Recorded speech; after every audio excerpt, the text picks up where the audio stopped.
Welcome everyone to the Asheville Transit Committee meeting. I would like to thank staff for being here and Transit Committee members as well. We meet on the third Tuesday of the month virtually from 5 to 7 p.m. The Transit Committee is a volunteer citizen board designed to offer input and guidance to the Asheville transit system and City Council. We do not set or change routes, control Asheville's transit budget, or have authority over staff, drivers, or the management company. And I would like to repeat that again. We do not set or change routes, control Asheville's transit budget, or have authority over staff, drivers, or the management company. We're a group of citizens like you who are here to ensure community concerns are taken into consideration when setting public transit policy. At this time, I would like to go ahead and take roll call. I'll take roll call for both committee members and staff. Harvey Harold, I am here. I'm the chair. Sandy Aldridge is Sandy, are you here? Sandy Aldridge, vice chair. Georgia Burks. Georgia Burks. Joseph Chesler. I'm here, Harvey. Thank you, Joseph. Bill won't be here today, and he'll be back our next meeting.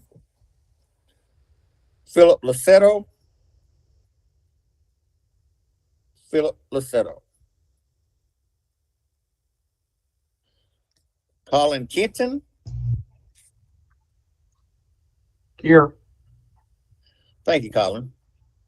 Brandon Oliver. Brandon Oliver. I'm quite sure Brandon will be on a little bit later. Brandon Oliver. At this moment, we do not have a quorum. Go on to staff. Jessica Morris. Or is she still out?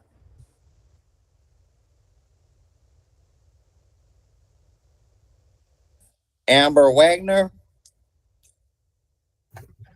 I'm here.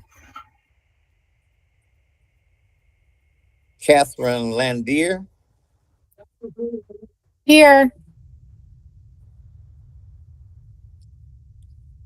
Nicole Hart. Present. Barry Riley. I am here, Harvey. Thank you for being here, Barry. LaShawn Abraham. Here. Okay, I see LaShawn. Thank you. Councilwoman Roney is currently in council chambers, a liaison. And we don't have anyone in the queue today. So we can't vote on our agenda or approve any minutes. Public, there's no one, like I said, in queue. So new business. I would like to introduce everyone to our new member, Joseph Chesler.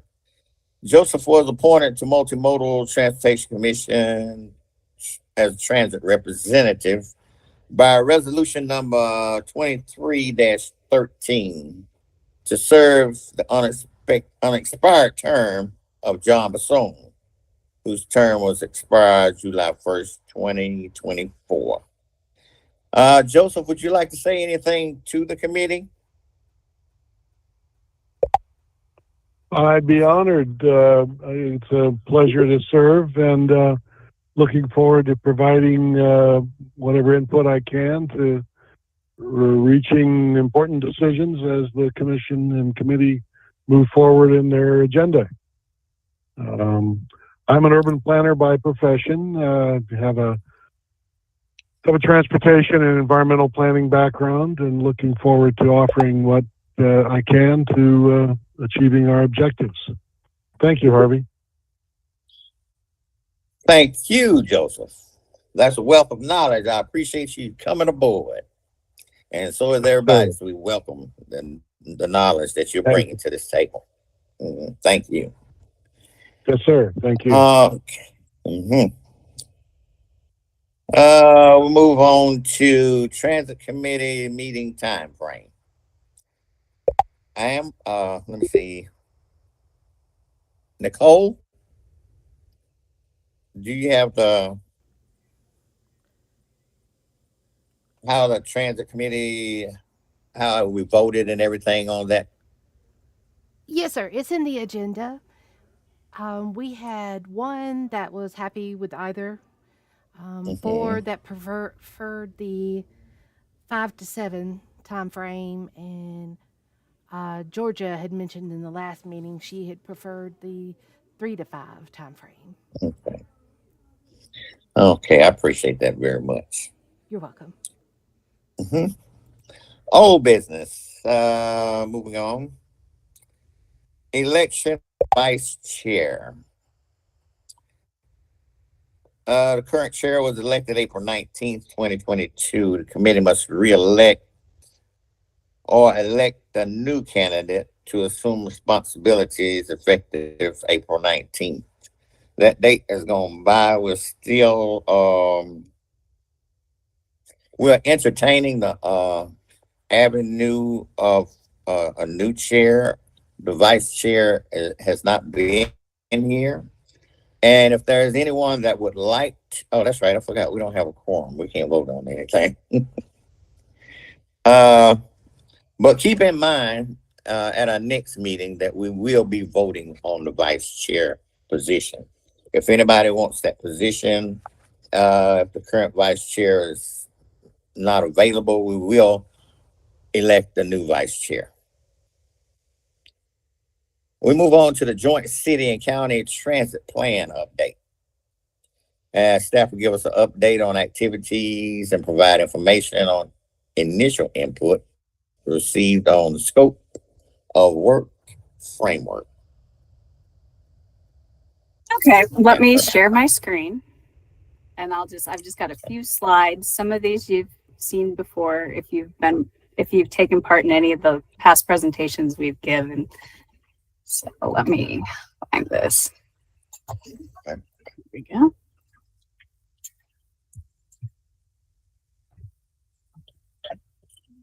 Okay.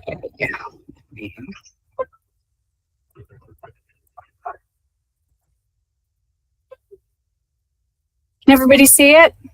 See the presentation? It's just a few slides. I just wanted to provide you all an update and on the initial input we've received. As you all are aware, we did provide this scope of work framework presentation at the last Transit Committee on March 21st. We also gave the presentation at the Multimodal Transportation Commission on the 22nd of March. The presentation on the scope of work framework was also provided at the Planning and Economic Development Committee on April 10th. And we also gave a presentation on the same presentation you all saw and on the scope of framework on April 14th. I just wanted to provide some of the input that we have received so far. And we're seeing that stakeholder must-haves include a focus on public engagement, the need for a dynamic consultant team, the need to analyze current model of service delivery and consideration of all forms of service delivery, and then recommendations.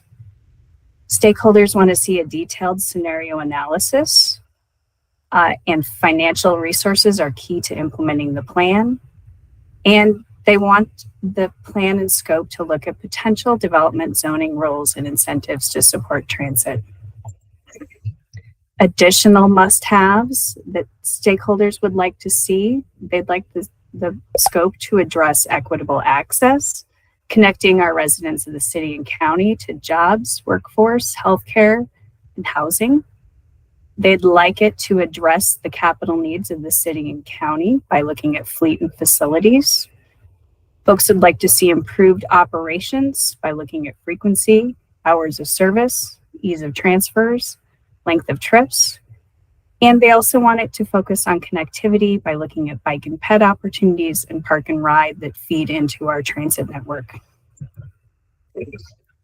We have also received input that it should address the following by increasing ridership and decreasing our carbon footprint, and looking at the potential benefits such as what would occur with the transit authority if we had sustainable funding, looking at different governance models and the benefits of each, and the cost savings of reduction of duplicated services.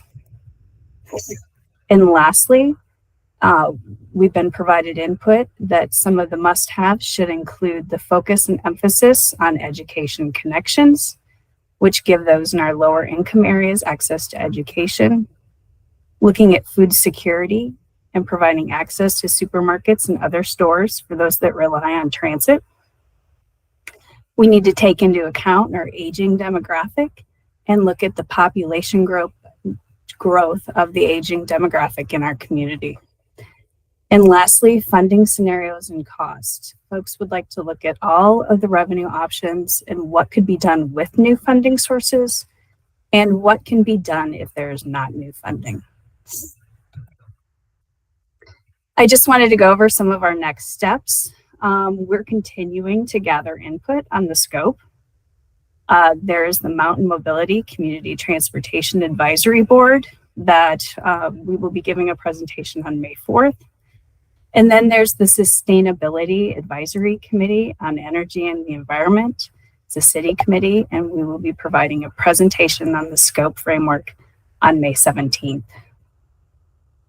We will have city and county staff get together and formulate next steps and incorporate revisions and input that we've received to our scope framework.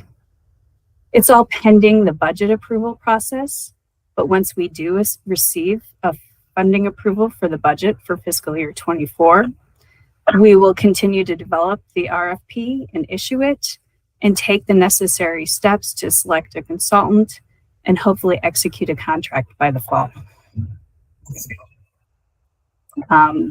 Does anybody have any additional questions? I just wanted to provide an input and a list of all the input that we've received so far, and just kind of give you a brief scenario, a summary on what our next steps are. Do you have any questions?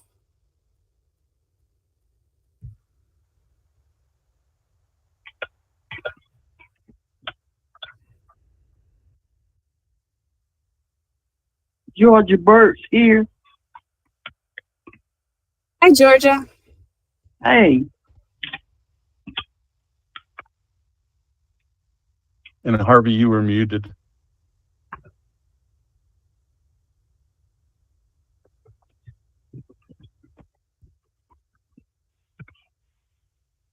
Harvey, you're muted.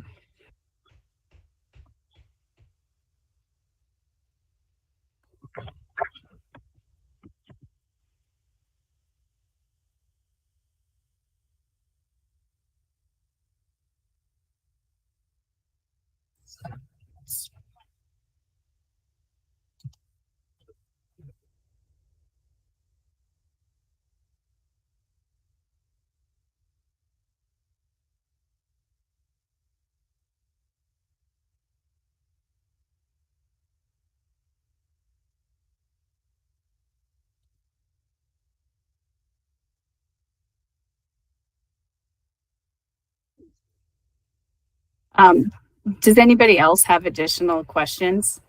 Harvey, can we unmute Harvey?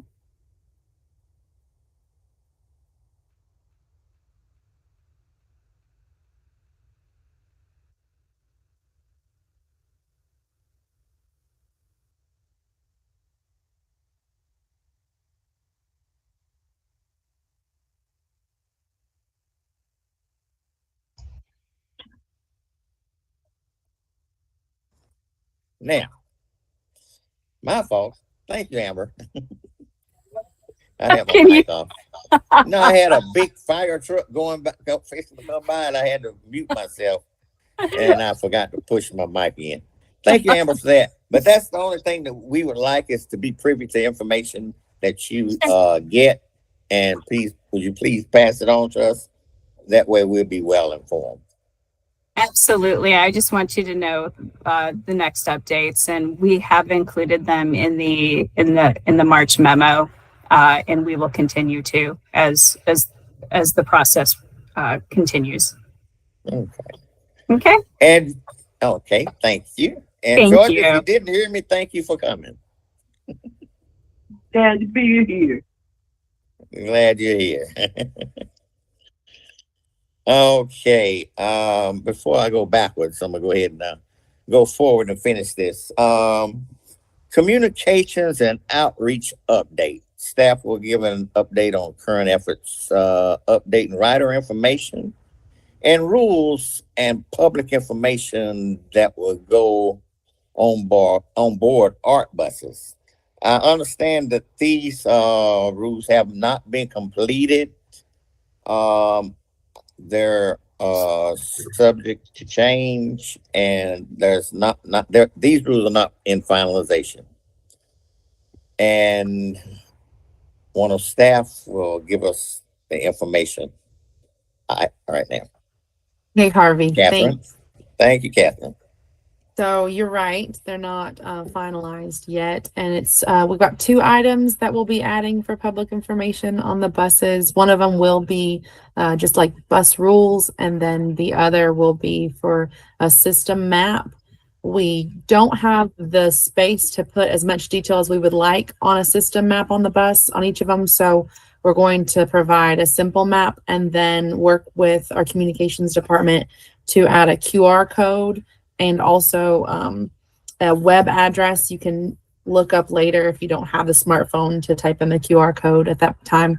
But then the QR code will also be provided for the rider rules. So just some simple things for what to bring on the bus, what not to bring on the bus, different behaviors that are acceptable and not.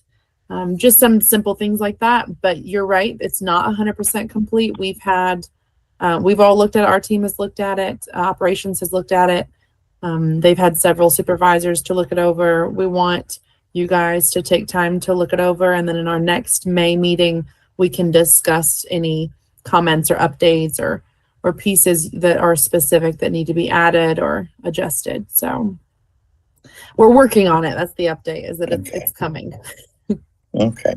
Thank you, Catherine. So if any the committee members have any input, they can just present it at our next meeting.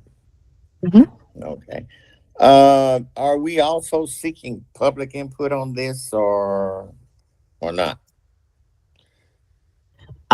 At this point, we're focused on getting your input and getting the input from, we've got Just Economics is going to take a look to let us know if their clientele has any ideas, or if their staff has any ideas.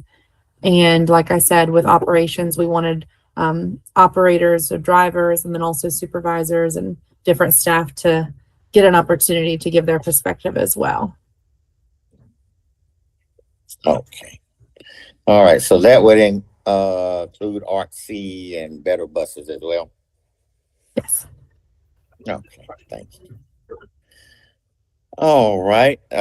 Since Georgia has came on board, Yes. we can entertain, since we have a quorum now. We can go backwards. We can approve the minutes, and one other item as far as electing the vice chair. I would like to go ahead and recall the roll. Well, I don't necessarily have to do that. Georgia, she came on, and that gave us a quorum. We have 3 + 1. And may I have a motion to approve the agenda for April 25th and the minutes for April 21st, 2023? May I have a motion, please? Yeah. I'm also moving. May I have a second? I second. Thank you, Georgia. So we have a review and approval. Thank you. And we're voting on the vice chair position today. Amber. Harvey, I don't, Nicole just made a point. I don't know if we are at quorum because we have 4 absent and 4 in attendance. Am I correct? Bill 4. had already gave us he said he would not be here today. We need 4 plus 1 to have a full quorum. But I knew Bill wouldn't be here today because he was excused from the meeting. That's So the we reason. we only That's have the only 3 reason. plus. That's the only reason I went with a full quorum with 3 plus 1. Otherwise, it would have been 4 plus 1. If that's not correct, we won't do it today. I would have to look at what our bylaws. Nicole, do you know?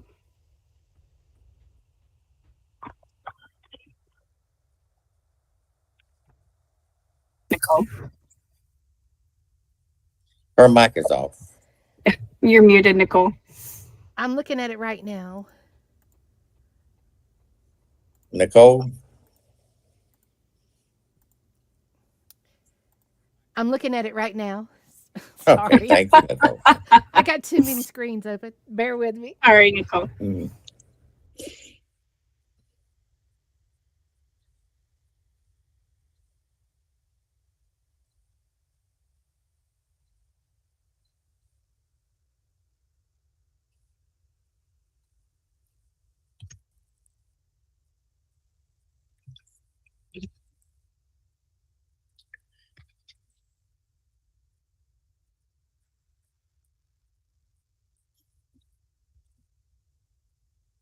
And I'm sorry to stop you, Harvey. Just Nicole messaged me and I wanted her to look it up just to make sure that we were following the procedure and the process of our bylaws.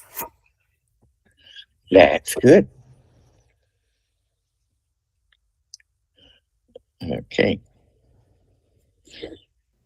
The failure of any committee member to attend 75% or more of them. Oh, sorry, wrong one. My apologies. A quorum shall consist of a majority of the membership of the committee, excluding vacant seats. Once a quorum is established, it not.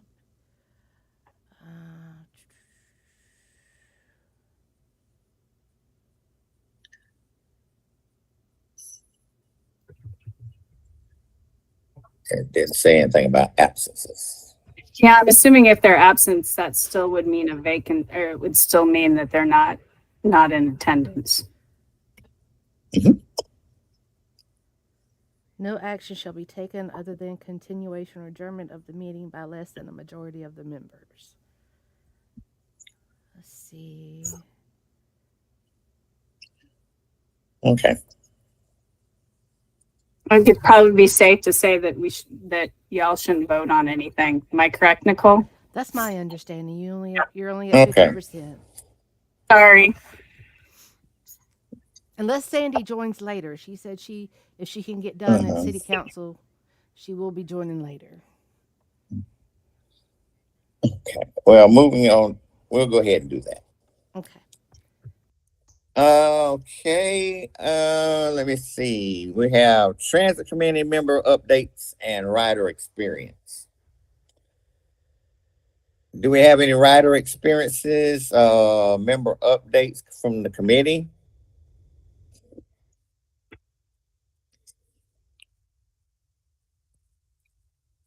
Because I got some.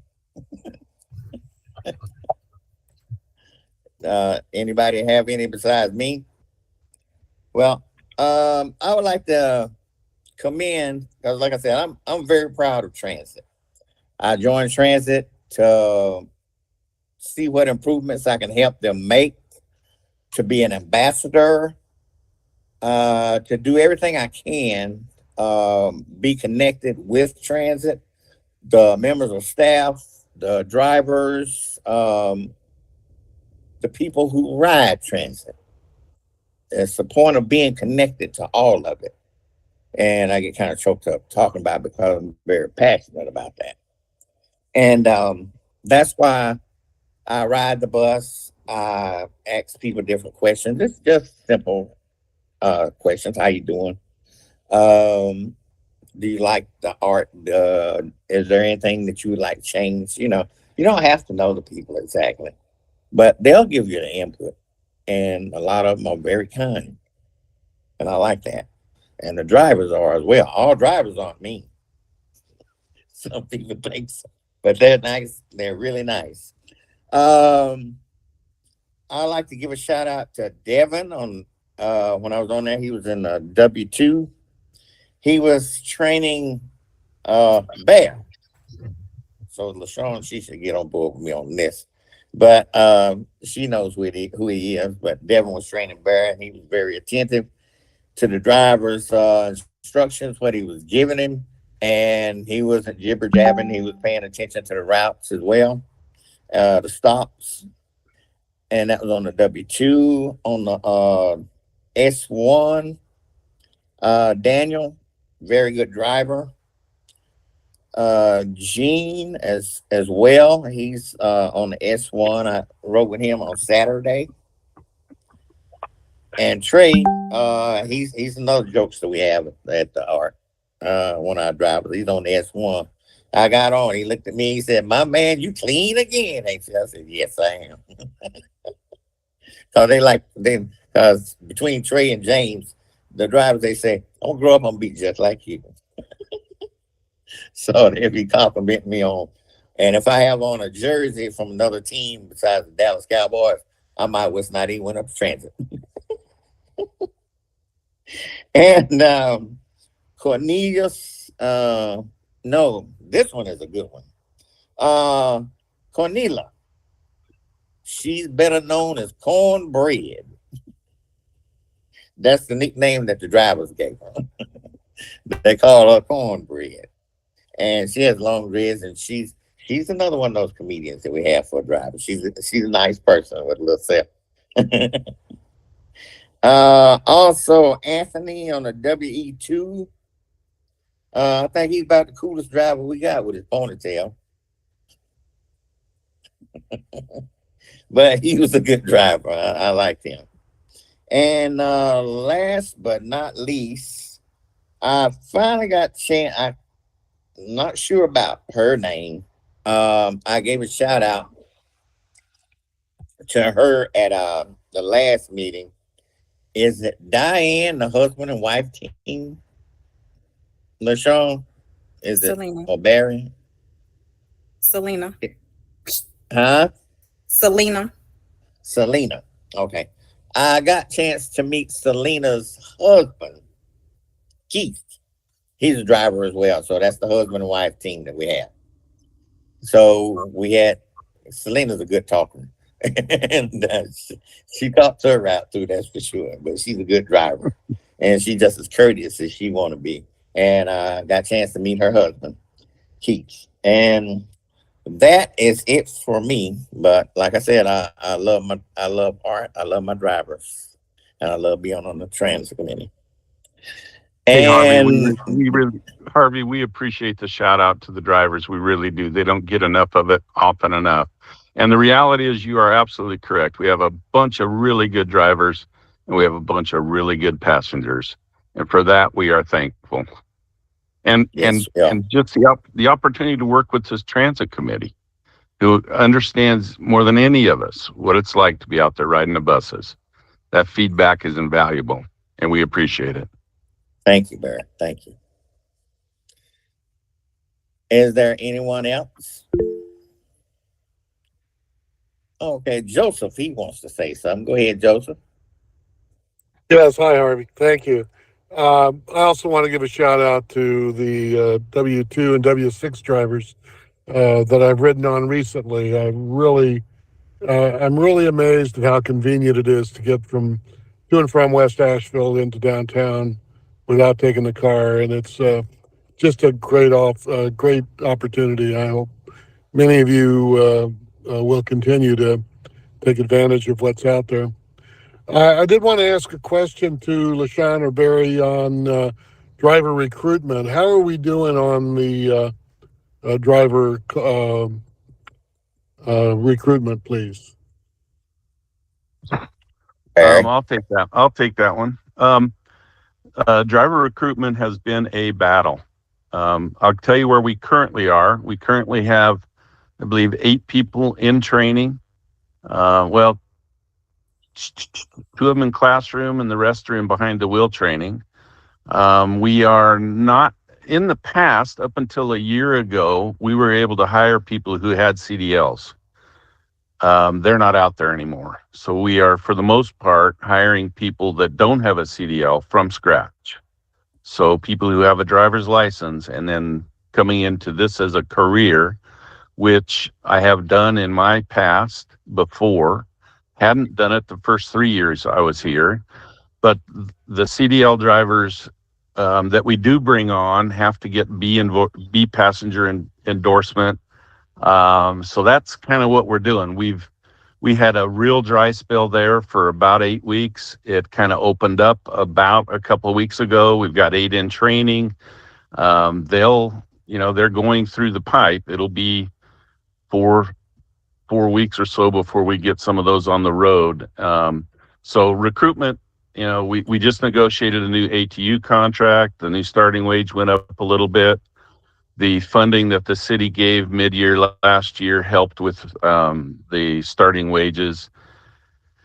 We have a very good benefit package for the drivers when you look at the scope of things, but the competition's tough.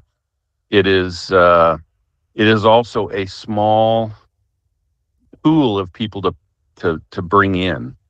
I have been in Fairfax Connector, Denver, Colorado, California, where you had millions of people to draw from in a region that was within an hour drive distance to work. In our region, as you all know, we have about 240,000 people to pick from within an hour drive to Asheville. So it really limits the availability, the numbers of people who may come into this career.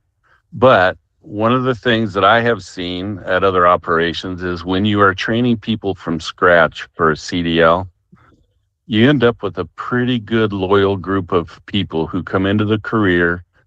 They like it or they don't like it. If they like it, they hang into that career. And you're always going to have a turnover of people getting a CDL that just got it so they can drive a sand truck or do that kind of thing. But the majority of people that come in and get their CDL with us, they're going to stick with us for a long while. And that's a good thing. The other thing is those people, what we're looking for are people who have people skills. It's easier to hire someone that's been working at the Shell station, dealing with customers for the last 6 months and teach them how to drive a bus than it is to hire an over-the-road driver that's been dealing with dock crew workers for the last 10 years and teach him how to deal with people. And as you all know, people skills are important doing bus driving in transit. So that's kind of where we are with the drivers at this point. Staff-wise, on maintenance staff, we're fully staffed. Utility is fully staffed. We can't really move. We've got a couple of supervisor, a couple of dispatch positions that we can't do anything with because we want to hire from the driver ranks. But until we fill those driver ranks, we really can't backfill those positions. That's where we are with staffing and hiring. Well, thank you, Barry. Absolutely. Thank you for your interest there, Joseph. Thank you. And thank you, Barry. Yep. Okay, moving right along. Departmental updates. None. Back to you, Barry. Monthly Rat Dev reports update, complaint process. There's a bunch of interest in that and the complaint process. So could you briefly give us something? Sure, I can a little bit here. The complaint process, we are to investigate and return response on complaints within, I believe it's a 5 day period. Our objective is to do it quicker. But quite honestly, if you have a complaint and it's anonymous and you don't get all the information, it's really hard to nail down the complaint. So that takes a little bit of back and forth. If it's not anonymous and the person did give us their phone number or their email, we'll try to respond, get a response back from them, get all the information we need. We have the ability to pull video from the buses and audio from the buses. We do have some video, but the only audio we have will be at the transit counter. So depending on what the complaint is, our whole objective is to try and get it figure out who the driver was, and get a response from the driver, perhaps get a response from a supervisor if they were involved, having to deal with the situation, and then get that feedback back onto the complaint form and into the complaint system and updated. Our objective is to get it done as quickly as possible. But if the driver's off duty for a day or two, or the supervisor's out for a day, or the video, or we've got to pull a video, get it recorded, take a look at it, and then converse with the driver or supervisor and or the person who filed the complaint. Those things take a little bit of time, but our objective is to have it all done within a 5-day period. 5-day period. Yeah.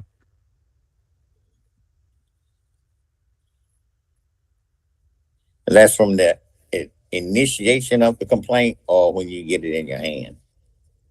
It's from the initiation. So if it was filed at the transit center and it gets input at the transit center, 5 days from then.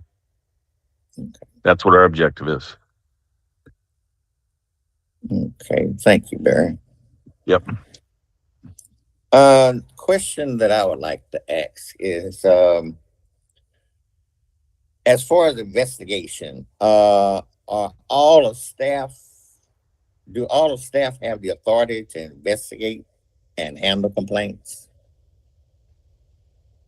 Well, that process. Or is it just, Well, the customer service can a lot of times eliminate a question right there at the transit center. A supervisor or dispatcher can eliminate, answer questions and resolve whatever's going on right there at the transit center. If we need to send a supervisor out, they can sometimes resolve whatever's going on right there. But the resolution, let's say we have to interact with a driver because we see something on a video that we pulled, or the supervisor reported something that we have to deal with the driver, or a driver reports something about a supervisor. Those things, LaShawn and myself will be. LaShawn is the front runner on that, and because of the union contract with drivers, there's a process you have to go through. It involves engaging the union to be a part of that process, but we can get most of the answers in that 5-day period. And if that stretches out to where the union's involved and there's a problem with a potential for a disciplinary action, then the union will be involved, but that's beyond the 5-day situation. They'll deal with that. Does that make sense?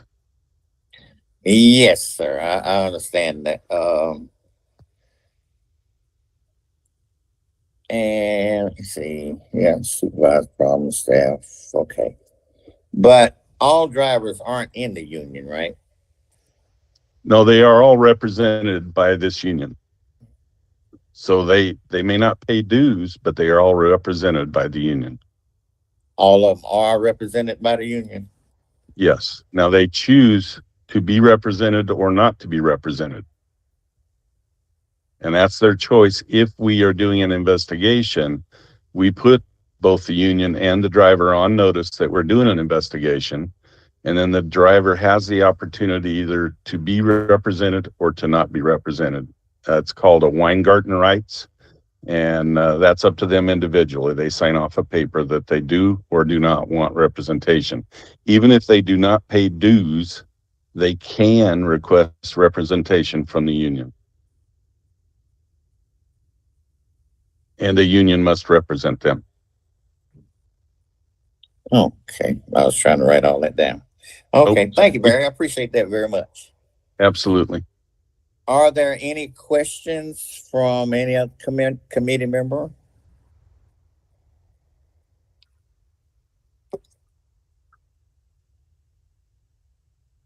Okay, informal discussion and public comment. We have no one in the queue. Do we, Nicole? We don't have anybody in the queue? I don't think. And No, sir. Nobody All in right. the queue. all right. Well, I guess that'd be it for today. I'm glad to have had a meeting and we got some things done in good time fashion as well. And until the next meeting, which will be May 16th, 2023. I'll see y'all then. And thank you, y'all Harvey. for coming. I appreciate everybody coming on today, staff and committee members. Thank you. Thank you, Harvey. Welcome, Thank you, everyone. welcome aboard. Bye-bye. Thanks, Harvey. Thank you. Thank you. Thank you.